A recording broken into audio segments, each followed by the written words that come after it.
सरस्वती वंदना के लिए जो हमारी विद्यार्थी है वो सरस्वती वंदना के लिए आए।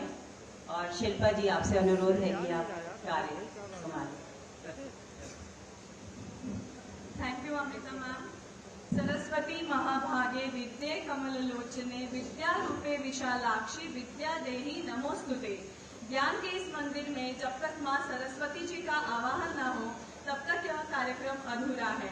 मैं डॉक्टर शिल्पा हमारे प्रथम वर्ष MBBS के छात्रों को सरस्वती वंदना हेतु आमंत्रित करती हूँ।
स्वागत करता हूँ, अभिनंदन करता हूँ। विशिष्ट अतिथि श्री मंकेश्वर सिंह, माननीय राज्य मंत्री संस्कृतिकार, शिक्षा स्वास्थ्य और परिवार कल्याण, मातृ एवं शिशु कल्याण, उत्तर प्रदेश सरकार का इस महत्वपूर्ण अवसर पर स्वागत अभिनंदन करता हूँ। माननीय सांसद राज्यसभा श्री रविकिशन शुक्ल, सांसद गोरखपुर सदर का स्वागत अभिनंदन करता हूँ। डॉक्टर धर्मेंद्र सिंह, माननीय सदस्य विधान परिषद, माननीय विधायक श्री महेंद्र पाल सिंह, विधायक सिकराई, श्री प्रदीप शुक्ल, माननीय विधायक सहजनवा, डॉक्टर विमलेश पासवान, माननीय विधायक बांसगांव, श्री राजेश त्रिपाठी, माननीय विधायक चिल्लूपाल का स्वागत अभिनंदन करता हूँ। श्री सीताराम जायसवाल, माननीय महापौर गोरखपुर का स्वागत एवं अभिनंदन करता हूँ। शिक्षा विभाग के प्रमुख सचिव श्री आलोक कुमार जी इस समारोह में पधारकर हम सभी को गौरवान्वित किया है, जिनका हमेशा हम सभी को मार्गदर्शन प्राप्त होता रहता है, जिसके कारण ही शिक्षा विभाग लगातार अपने शिखर की ओर अग्रसरित है। मैं आपका स्वागत एवं अभिनंदन करता हूँ सर। मैं स्वर्ण जयंती समारोह में उपस्थित सभी पुरातन शिक्षकों, चिकित्सक, छात्र छात्राओं एवं जो अपने किन्हीं कारणवश इस समारोह में उपस्थित नहीं हो सके, उन सभी का भी स्वागत एवं अभिनंदन करता हूँ। मैं इस अवसर पर स्थानीय शासन प्रशासन का भी हृदय से स्वागत व अभिनंदन करता हूँ, जिन्होंने समय समय पर अपनी देख रेख में इस कार्यक्रम को सफल बनाने में अपना महत्वपूर्ण योगदान किया है। इस स्वर्णिम अवसर पर गोरखपुर प्रदेश के उद्यमी तथा व्यवसायी सचिवों का भी अपनी तरफ से, संस्था की तरफ से स्वागत करता हूँ। इस कार्यक्रम में उपस्थित समस्त प्रिंट एवं इलेक्ट्रॉनिक मीडिया जो समाज के महत्वपूर्ण स्तंभ हैं का भी हृदय से स्वागत करता हूँ। मेरे लिए एक गौरव का विषय है कि मुझे स्वर्ण जयंती समारोह के पावन अवसर पर आप लोगों का स्वागत एवं कॉलेज की प्रगति यात्रा प्रस्तुत करने का सौभाग्य प्राप्त हुआ। कॉलेज के प्रथम बैच का प्रवेश वर्ष 1972 में हुआ था। प्रारंभ में कॉलेज की छात्राओं का पठन पाठन निकट के राजकीय पॉलिटेक्निक कॉलेज गोरखपुर में प्रारंभ किया गया था। तदुपरांत वर्ष 1973 में विधिवत अध्ययन की व्यवस्था इस कॉलेज के तत्कालीन प्रधानाचार्य डॉक्टर प्यारेलाल शुक्ल जी के अथक प्रयासों से प्रारंभ की गई। कॉलेज स्थापना काल से उत्तरोत्तर पूर्वांचल की जनता को अपनी सेवाएं प्रदान कर रहा है। समय समय पर कॉलेज के अस्तित्व को बनाए रखने में कई प्रकार की कठिनाइयों का सामना भी करना पड़ा, तत्कालीन सांसद जो वर्तमान में एक विशाल उत्तर प्रदेश के दूसरे मुख्यमंत्री हैं, कि अथक प्रयासों के कारण इस कॉलेज के अस्तित्व को बचाया जा सका और विगत 45 वर्षों के जो कार्य नहीं हो सके वो कार्य गत 5 वर्ष में संपन्न हुए। सन 2017 के बाद से इस मेडिकल कॉलेज का चौमुखी विकास किया गया है। विकास की गतिविधियों के अंतर्गत मैं आप सभी को अवगत कराना चाहूँगा कि इस कॉलेज में प्रधानमंत्री स्वास्थ्य सुरक्षा योजना के अंतर्गत कॉलेज परिसर में सुपर स्पेशलिटी ब्लॉक को पूर्ण कर उसमें cardiology, nephrology, neurology, neurosurgery, surgical oncology एवं न्यूरोलॉजी की सुविधाएं उपलब्ध कराई गई हैं।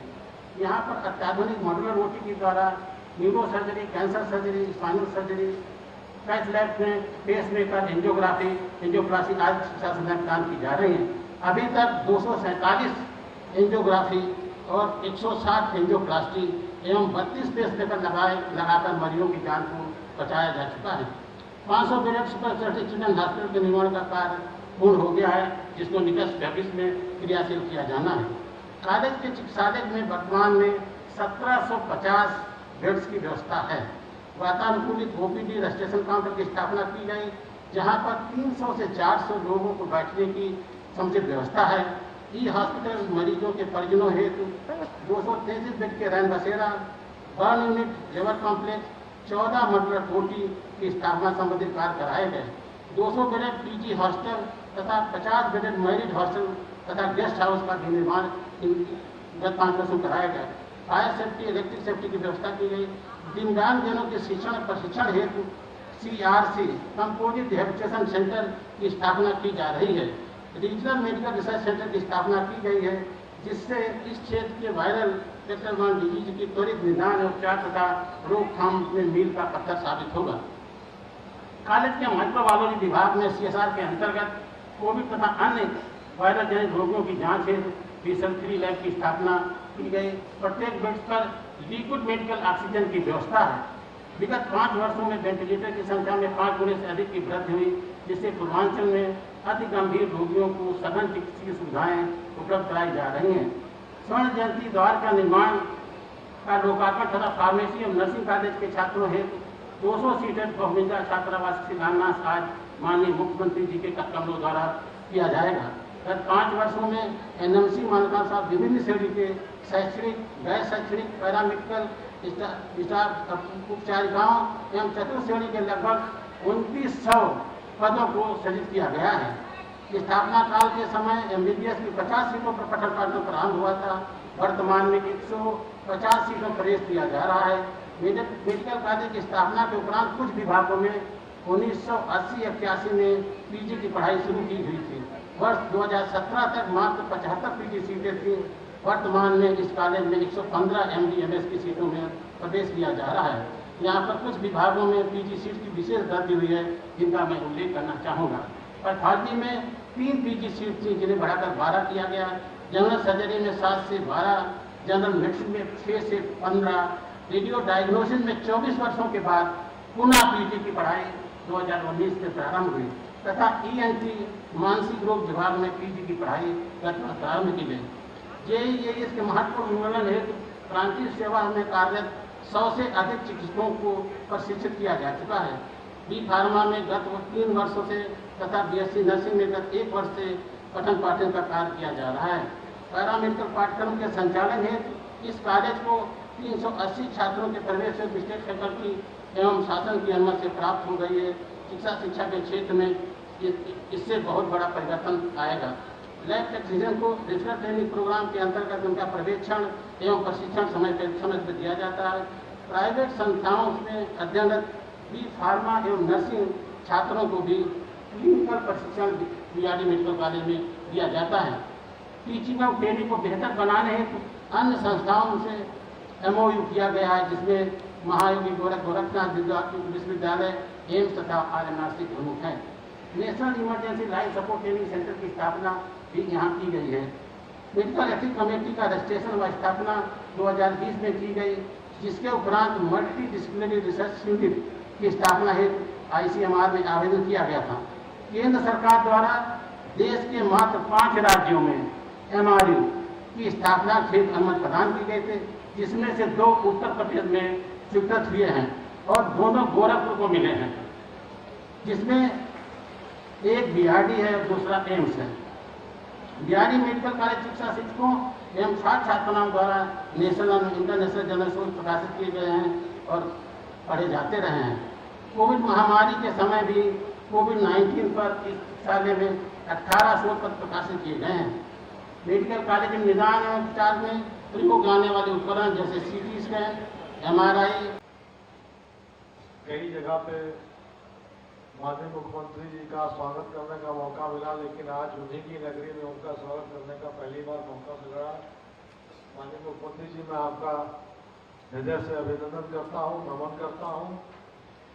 और मुझे ये कहने में संकोच भी नहीं है कि जैसा अभी प्रिंसिपल साहब ने अपने उद्बोधन में भी कहा था, इस पूरे क्षेत्र में जिस प्रकार से जैपनीज एन्सेफेलाइटिस का जो एक महामारी की तरह फैला करती थी, जब से आपका नेतृत्व उत्तर प्रदेश को मिला है,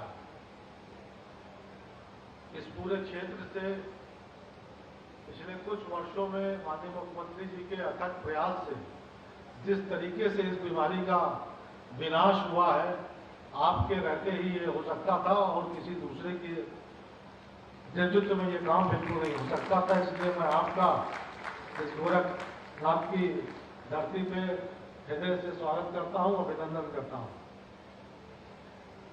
हमारे उत्तर प्रदेश के उप मुख्यमंत्री बड़े भाई आदरणीय ब्रजेश पाठक जी का मैं हृदय से आभार प्रकट करता हूं। आप इस स्वर्ण जयंती समारोह में यहाँ पर पधारे, आपका बहुत बहुत हार्दिक आभार, बहुत बहुत स्वागत। गोरखपुर से यशस्वी सांसद आदरणीय रविशंकर जी का भी मैं आभार प्रकट करता हूं। आपने अपने बहुमूल समय में से कुछ समय निकालकर यहाँ पे मेडिकल कॉलेज को दिया। साथ साथ सभी आदरणीय विधायकों का भी मैं आभार प्रकट करता हूं। आप सब लोगों ने अपना बहुमूल समय यहाँ पर दिया। मैं बहुत ज़्यादा आप लोगों के बीच और माननीय मुख्यमंत्री जी के बीच पर नहीं आऊँगा। मैं एक बार फिर मंच पर बैठे सभी लोगों का स्वागत करता हूँ, अभिनंदन करता हूँ, नमन करता हूँ। जय हिंद, जय Bharat.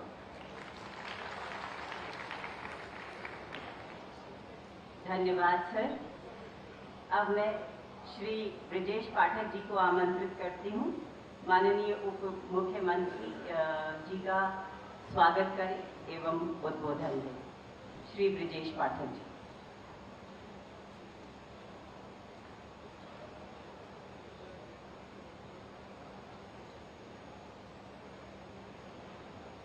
BRD medical college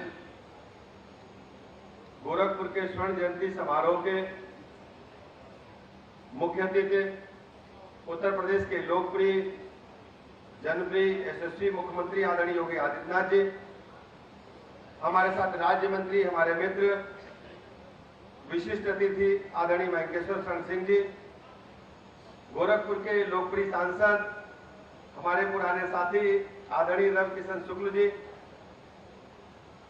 Gorakhpur से ही माननीय सदस्य विधान परिषद डॉक्टर धर्मेंद्र सिंह जी, माननीय विधायक गोरखपुर ग्रामीण आदरणीय विपिन सिंह जी, माननीय विधायक पिपराइच आदरणीय महेंद्र पाल सिंह जी, माननीय विधायक सहजनवा आदरणीय प्रदीप शुक्ल जी, माननीय विधायक बांसगांव हमारे छोटे भाई डॉक्टर विमलेश पासवान जी, हमारे मित्र माननीय विधायक चिल्लूपार आदरणीय राजेश त्रिपाठी जी, गोरखपुर के यशस्वी लोकप्रिय महापौर आदरणीय सीताराम जायसवाल जी, हमारे प्रमुख सचिव आदरणीय आलोक कुमार जी, यहाँ के प्राचार्य डॉक्टर गणेश कुमार जी, अध्यक्ष आयोजन समिति डॉक्टर रीना श्रीवास्तव जी, सचिव डॉक्टर अमित मिश्रा जी, उपस्थित सभी अधिकारी बंधुओं, टीचर्स, स्टूडेंट्स, पत्रकार मित्रों, अभिभावकगण। बीआरडी मेडिकल कॉलेज केवल गोरखपुर के लिए नहीं, पूरे पूर्वांचल के लिए स्वास्थ्य सेवाओं के लिए जाना जाता है। आज हम सब धूमधाम के साथ स्वर्ण जयंती वर्ष मना रहे हैं। इन 50 वर्षों में बीआरडी मेडिकल कॉलेज ने कई नए पायदान तय किए हैं। बीआरडी मेडिकल कॉलेज ने केवल पूर्वांचल ही नहीं, नेपाल और बिहार के मरीजों की भी उत्कृष्ट सेवा में अपना योगदान किया है। मैं बीआरडी मेडिकल कॉलेज के पूरे व्यवस्था से जुड़े सभी साथियों का हृदय से आभार प्रकट करता हूं, उनका अभिनंदन करता हूं। यहाँ के स्टूडेंट्स को उच्च कोटि की शिक्षा मिले, हमारी सरकार लगातार उस दिशा में कदम उठा रही है। माननीय मुख्यमंत्री जी की प्रबल इच्छा होती है कि हर जिले में बेहतर मेडिकल कॉलेज हो। हमें उस दिशा में सफलता मिली है। अब हमारे पास 75 जनपदों में मात्र 14 जनपद बचे हैं जहां पर मेडिकल कॉलेज बनाए जाने की कार्रवाई अभी हम प्रारंभ नहीं कर पाए हैं। पीपी मोड पर वहां भी शीघ्र बनाएंगे। लेकिन बताने में प्रसन्नता है कि गोरखपुर से आदरणीय मुख्यमंत्री जी का विशेष लगाव और चिंता रहती है। यहाँ की इंफ्रास्ट्रक्चर की सुविधाएं, यहाँ की फैकल्टीज के बारे में, यहाँ के उपकरणों के बारे में, विशेष रूप से स्टूडेंट्स की सुविधाओं के बारे में लगातार मुख्यमंत्री जी चिंता करते रहते हैं। हर समय उनके पास ये काम रहता है कि गोरखपुर पूर्वांचल के लिए अलग से जरूर चीज किया जाए, क्योंकि इंसेफ्लाइटिस को हम सब जानते हैं। इंसेफ्लाइटिस को हम सब अभिशाप के रूप में मान बैठे थे। कई बार बच्चों की, छोटे छोटे बच्चों की डेथ हो जाती थी। हमारी माताएं बहनें समझती थी कोई भूत प्रेत रख लिया है, कोई कहता था जमोगा हो गया है, तरह तरह की बातें होती थी। लेकिन मैं कह सकता हूं कि माननीय मुख्यमंत्री जी के साथ देश की सबसे बड़ी पंचायत में मुझे काम करने का अवसर मिला। संसद के सदन में जिस ढंग से माननीय मुख्यमंत्री जी ने इंसेफ्लाइटिस के विषय को उठाया, आज वो इंसेफ्लाइटिस उत्तर प्रदेश और पूर्वांचल से लगभग समाप्त कराने का काम आदरणीय मुख्यमंत्री जी ने किया।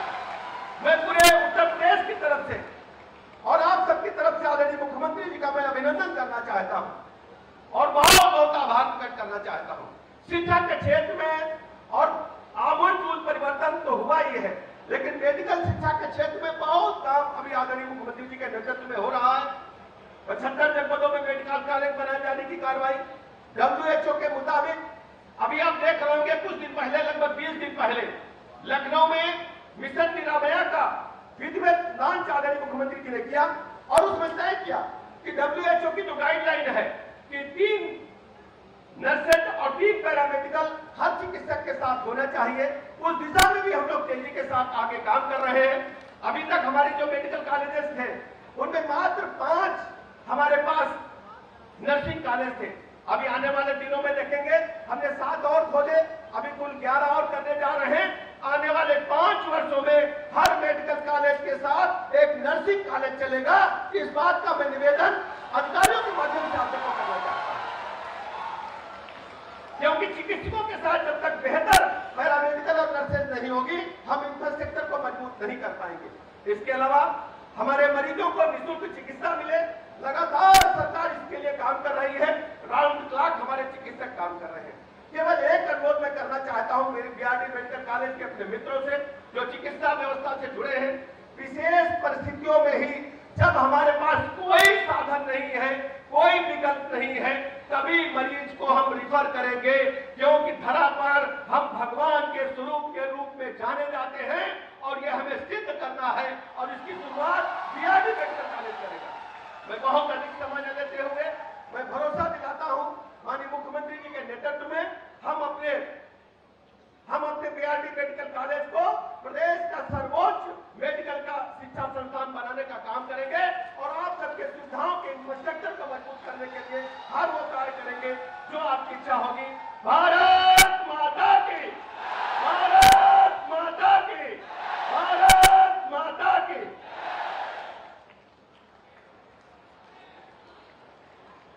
धन्यवाद सर, आपके जोशीले शब्दों ने एकदम जान डाल दी इसमें हमारे सभा में। अब मैं माननीय मुख्यमंत्री जी से अनुरोध करूंगी कि हमारे सीनियर शिक्षक एवं कुछ सीनियर राघवंश जो उत्कृष्ट कार्य कर रहे हैं उनका अभिज्ञान करें। उनके फेलिसिटेशन के लिए मैं सबसे पहले आमंत्रित करूंगी प्रोफेसर प्रभाकर सेठ को। प्रभाकर सबसे पहले आ रहे हैं प्रोफेसर पीके बासु सर, जो इस संस्था को दिसंबर 1973 से यहाँ पे आए और विभागाध्यक्ष सर्जरी होकर के कार्यनिवृत्त हुए। पूर्वांचल में जीआई एंडोस्कोपी का शुभारंभ सर ने ही किया। बेहतरीन शल्य चिकित्सक एवं शिक्षक,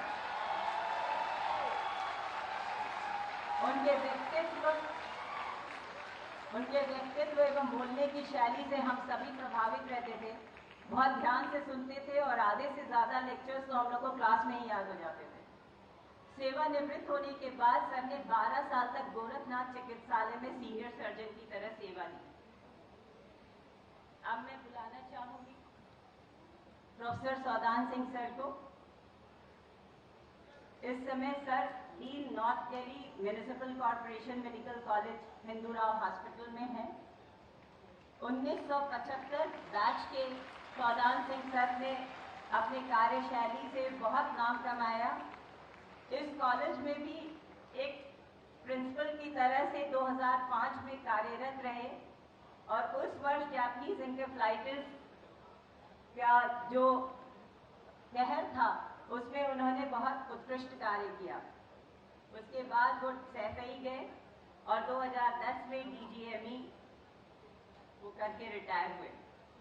अब मैं बुलाना चाहूंगी प्रोफेसर प्रभाकर सेठ सर को, संस्था के संस्थापक शिक्षकों में से एक। 26 जुलाई 1972 से सर यहाँ पर थे। Professor and head of the department physiology. बुलाना चाहूंगी बुदला कोटी सर को।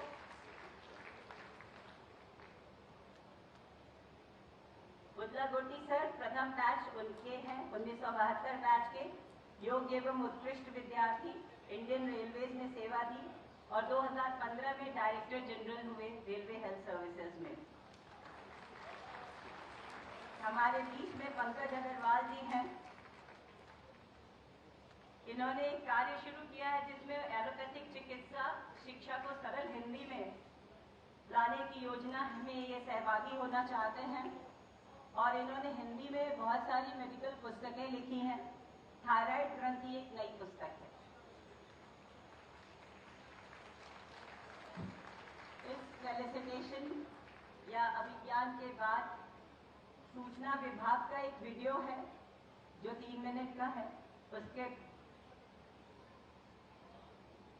उसका प्रसारण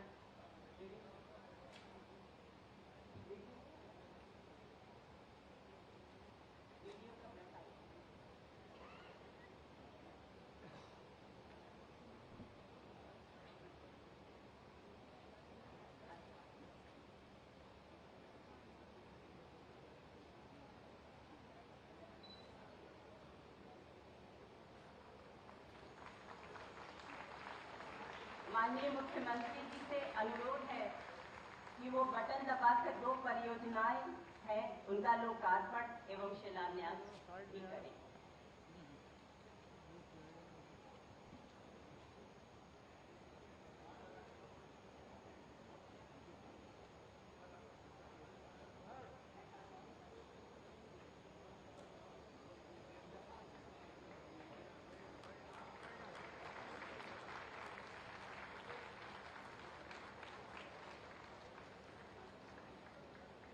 वीडियो का प्रसारण अतिशीघ्र किया जाए, मेरा अनुरोध है।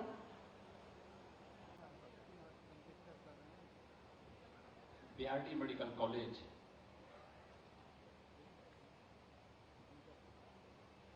गोरखपुर के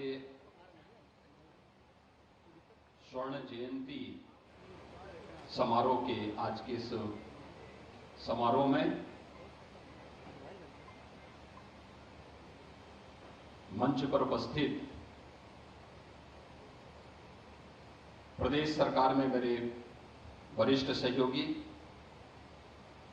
उप मुख्यमंत्री तथा चिकित्सा शिक्षा, चिकित्सा स्वास्थ्य एवं परिवार कल्याण विभाग के मंत्री श्री ब्रजेश पाठक जी, विभाग के राज्य मंत्री श्री मयंकेश्वर शरण सिंह जी, लोकप्रिय सांसद श्री रवि किशन जी, विधान परिषद के माननीय सदस्य डॉक्टर धर्मेंद्र सिंह जी, माननीय विधायक श्री विपिन सिंह जी, श्री महेंद्रपाल सिंह जी, श्री प्रदीप शुक्ल जी, श्री राजेश त्रिपाठी जी, डॉक्टर विमलेश पासवान जी, गोरखपुर के महापौर श्री सीताराम जायसवाल जी, प्रमुख सचिव चिकित्सा शिक्षा श्री आलोक कुमार जी, प्रधानाचार्य BRD medical college doctor Ganesh Kumar ji, स्वर्ण जयंती समारोह के इस आयोजन की अध्यक्ष डॉक्टर रीना श्रीवास्तव जी, आयोजन समिति के सचिव डॉक्टर अमित मिश्रा जी, और आज के इस स्वर्ण जयंती समारोह के इस मुख्य समारोह में बीआरडी मेडिकल कॉलेज से जिन चिकित्सकों ने अपनी शिक्षा दी और आज उसके इस समारोह के साक्षी बन रहे हैं, ऐसे सभी बीआरडी मेडिकल कॉलेज से जुड़े हुए आप सभी उपस्थित चिकित्सकों का, बीआरडी मेडिकल कॉलेज के फैकल्टी मेंबर्स का, यहां के वर्तमान के सभी चिकित्सकों का, छात्र छात्राओं का स्वर्ण जयंती समारोह के अवसर पर मैं आप सबको हृदय से बधाई देते हुए बीआरडी मेडिकल कॉलेज चिकित्सा शिक्षा और स्वास्थ्य की बेहतरीन सुविधा पूर्वी उत्तर प्रदेश के लोगों को इसी प्रतिबद्धता के साथ आगे बढ़ाती रहे, इस विश्वास के साथ अपनी शुभकामनाएं भी देता हूं। मैं अभिनंदन करता हूं उन सभी चिकित्सकों का जिन्होंने जो प्रथम बैच किए हैं, और मुझे देख करके यहां पे आश्चर्य हो रहा था कि प्रथम बैच से जुड़े हुए तमाम जो यहां से निकले हुए चिकित्सक हैं, 50 साल के बाद भी उनके अंदर जो जवानी दिखाई दे रही है, ये मुझे बहुत अच्छा लगा। और ये सचमुच पूरे बीआरडी मेडिकल कॉलेज के लिए एक उपलब्धि से कम नहीं है। भाइयों बहनों, व्यक्ति हो या संस्था, 50 वर्ष का कार्यकाल उसके जीवन के लिए बहुत मायने रखता है। मनुष्य के ही जीवन में अगर आप देखेंगे तो हम लोग ये मानते हैं, सामान्यतः हमारी ये मान्यता होती है कि व्यक्ति 100 साल तक जिएगा। 50 वर्ष की उम्र तक पहुंचते पहुंचते वह व्यक्ति अपने सामाजिक और पारिवारिक बोझ से इतना दब चुका होता है कि उसके सामने आगे के ढेर सारे प्रश्न खड़े होते हैं। और इसलिए भारतीय मनीषा ने प्राचीन काल से ही भारत की व्यवस्था को 4 भागों में विभाजित किया। ये 4, पहला आश्रम, जहां पर व्यक्ति अपनी स्वयं की शिक्षा दीक्षा में पूरा जीवन यापित करे, यानी वह समाज पे निर्भर रह करके कार्य करे। दूसरा आश्रम, जहां पर उसे अपने उन उत्तरदायित्वों का निर्वहन करने के लिए अपने पैरों पर खड़ा होना है, और अपने पैरों पर खड़ा होते हुए समाज को भी स्वावलंबन की ओर अग्रसर करने में योगदान देना है, जिसे सामान्यतः हमारे यहां आश्रम की पद्धति में गृहस्थ आश्रम के रूप में मान लिया गया।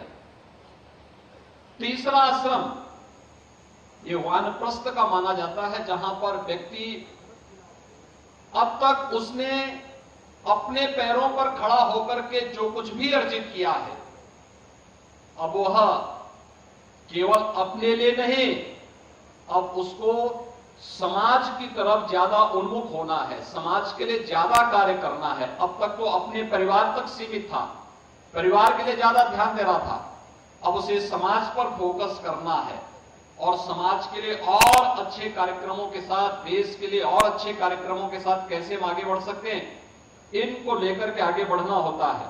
और चतुर्थ आश्रम, जिसे सामान्यतः संन्यास आश्रम के मान लिया जाता है, जिसका मतलब अपना कुछ भी नहीं, सब कुछ समाज का है, राष्ट्र का है और उसके लिए पूरी समर्पित भाव के साथ कार्य करना। और बीआरडी मेडिकल कॉलेज के लिए तीसरा आश्रम प्रारंभ हुआ है। यानी अब तक बीआरडी मेडिकल कॉलेज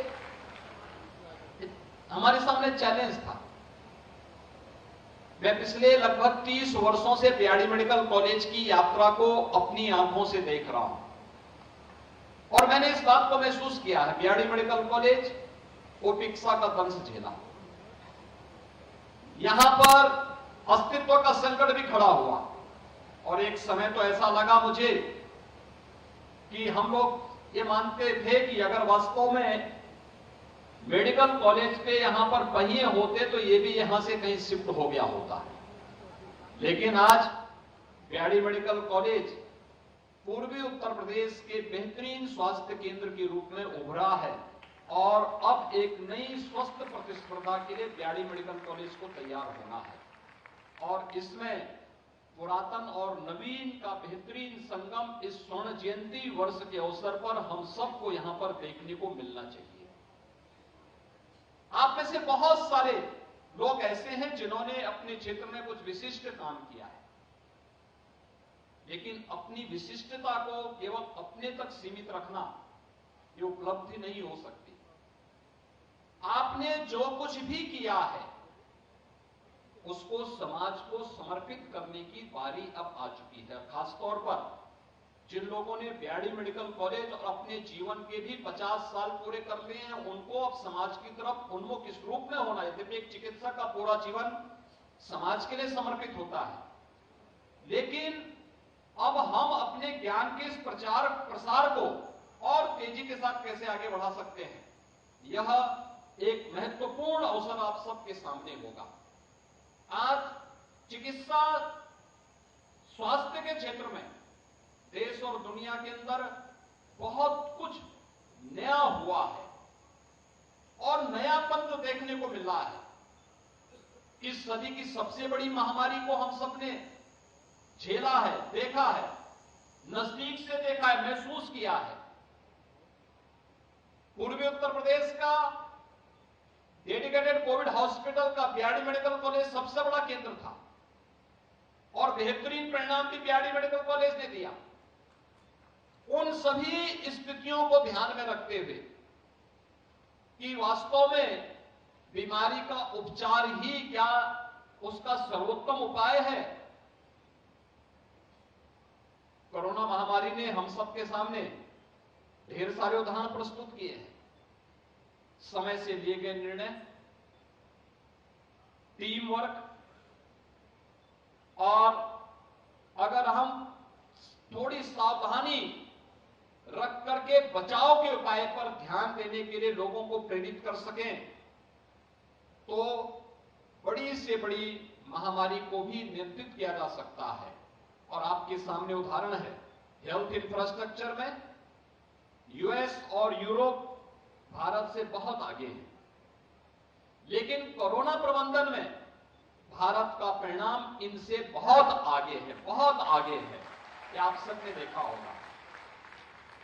मौत के आंकड़ों की काउंट नहीं की जा सकती, लेकिन जब हम कोविड प्रबंधन की ही बात करते हैं, 135 करोड़ की आबादी का भारत प्रधानमंत्री मोदी जी के नेतृत्व में कोविड की आहट के साथ ही अपने आप को तैयार कर चुका था। समय के अनुरूप प्रधानमंत्री जी का मार्गदर्शन, हरेक क्षेत्र से जुड़े हुए विशेषज्ञों के साथ संवाद, शासन को सक्रिय करना, प्रशासनिक मशीनरी को जमीनी धरातल पर उतारने का कार्य करना और इस कार्यक्रम को मजबूती के साथ आगे बढ़ाने का परिणाम किस रूप में हम सबके सामने आया है, ये किसी से छुपा हुआ नहीं। और उसका परिणाम भी हम सबके सामने आया। इतनी बड़ी आबादी के लिए फ्री में टेस्ट की व्यवस्था करना, फ्री में उपचार की व्यवस्था करना, फ्री में वैक्सीन की व्यवस्था करना, केवल वैक्सीन की 2 डोजेज ही नहीं, प्रिकॉशन डोज भी हर व्यक्ति को फ्री में उपलब्ध करवाने की व्यवस्था करना। और यही नहीं, हर महामारी हमेशा अपने पीछे कुछ अपना साइड इफेक्ट भी छोड़ती थी। हर महामारी अपने पीछे भूखमरी लेकर के आती थी और पहली बार भूखमरी के लिए 80 करोड़ लोगों को फ्री में राशन की सुविधा का लाभ देने का कार्य भी अकेले भारत के अंदर हुआ है, दुनिया के अंदर कहीं नहीं हुआ। हम लोग भी इस लड़ाई में प्रधानमंत्री जी के मार्गदर्शन में लगातार कार्य करते रहे और लगातार कार्य करते हुए हम लोगों ने इस बात को महसूस किया कि समय से लिए गए निर्णय का परिणाम किस रूप में आगे बढ़ सकता है। और पहली बार हुआ है, खासतौर पर बीआरडी मेडिकल कॉलेज से जुड़े हुए जो चिकित्सक हैं, जिन्होंने यहां से डिग्री प्राप्त की है या जो यहां पर वर्तमान में कार्यरत हैं, उनको भी मैं कहना चाहूंगा कि आप देख सकते हैं इंसेफ्लाइटिस यहां 1977-78 में आया था। 1977-78 से लेकर के लगातार 2017 तक 40 वर्षों तक मौत का सिलसिला यहां पर इंसेफ्लाइटिस के माध्यम से होती रही। इंसेफ्लाइटिस का वैक्सीन जापान में 1905 में आ चुका था और गोरखपुर पहुंचने में इसे 100 साल लगे हैं। 2005 में इंसेफ्लाइटिस का वैक्सीन गोरखपुर पहुंचा है, लेकिन कोरोना महामारी के दौरान वैक्सीन, स्वदेशी वैक्सीन, एक नहीं 2 वैक्सीन भारत को मात्र 9 महीने के अंदर प्राप्त हो चुके थे। यानी समय से ले गए निर्णय, एक संवेदनशील व्यवहार और विशेषज्ञों की टीम के साथ संवाद का परिणाम किस रूप में सामने आ सकता है, यह कोरोना प्रबंधन हम सबके सामने देखने को मिलता है।